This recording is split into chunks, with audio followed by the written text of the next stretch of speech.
Today's Unpacked, we are hopefully getting a little bit Smarties or smarter. I am not smarter, but hopefully you will be.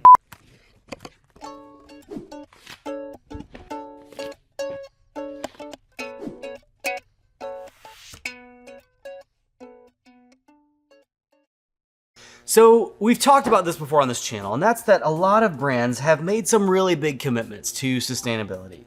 Whether that's signing up for Ellen MacArthur or just making their own commitments to the public. 2025 is, for a lot of brands, some big deadlines. Whether they will meet them or not, we shall see. But this is an offering by Nestle that is one of their big moves. And we're going to critique this a little bit. I'm just going to tell you that my hats are off to the work that they have done because I know how big of a challenge this is. Is it perfect? No. But it's a huge step. So anyways, the Nestle brand has really committed to, I don't know what their exact commitment is, but I think it's 100% reusable or recyclable packaging by 2025. And one of the challenges that a lot of brands are having is in their flexible films. Now, there are flexible films that are recyclable. There are a lot of brands that are moving to mono materials. The stream for those is still a challenge. We've got store drop-off and stuff, but it is not a perfect solution yet. Again, I think that's a path, and I think that's a path that should be developed because, like we're going to talk about with this, there's just things that films can do, that plastic films can do, that we can't get paper or other things to do right now.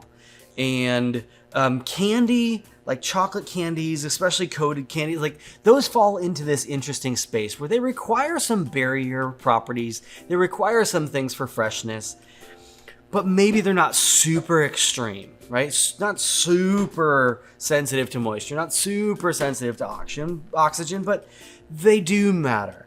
And so when a brand makes an intentional move like that away from films into paper, that's a lot of what they're up against. They're up against cycle times and cost and barrier, and like it's a big challenge. So what we're going to look at today are a couple of offerings here by Smarties. This first thing is these little tubes. So there's these mini tubes and this big tube, and these are just super satisfying. Again, we don't have any like extra special seals on this, and this is what tells you that there's a little bit of wiggle room in the barrier properties, but chocolate can get stale. So they have these little lids that perforate right here, and they very satisfyingly pop up and dispense out. Let's see. Oh yeah, still good. They're good. I love this die line.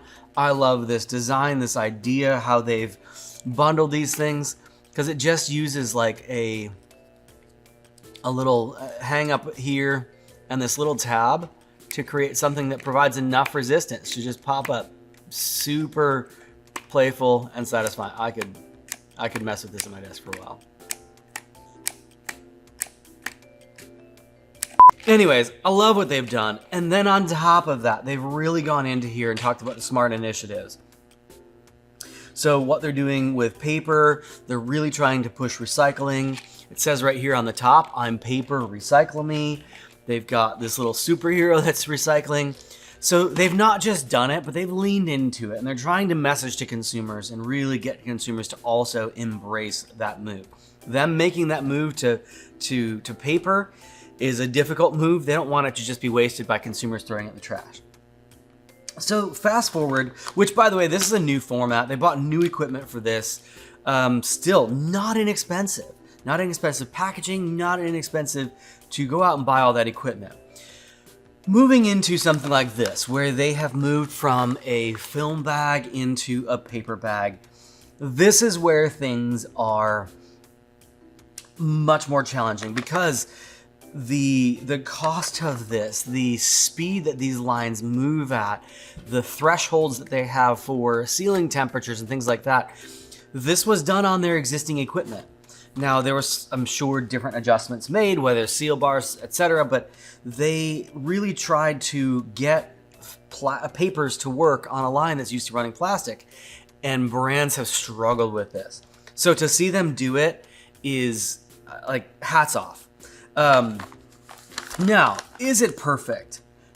No, it's not. We actually had a bag, I don't know where it is anymore, that we had ordered via e-commerce, and it didn't come in one piece. Now, that's a different challenge, right? We talk about products that were designed for retail, not working in e-commerce. This was one of them. It did not survive.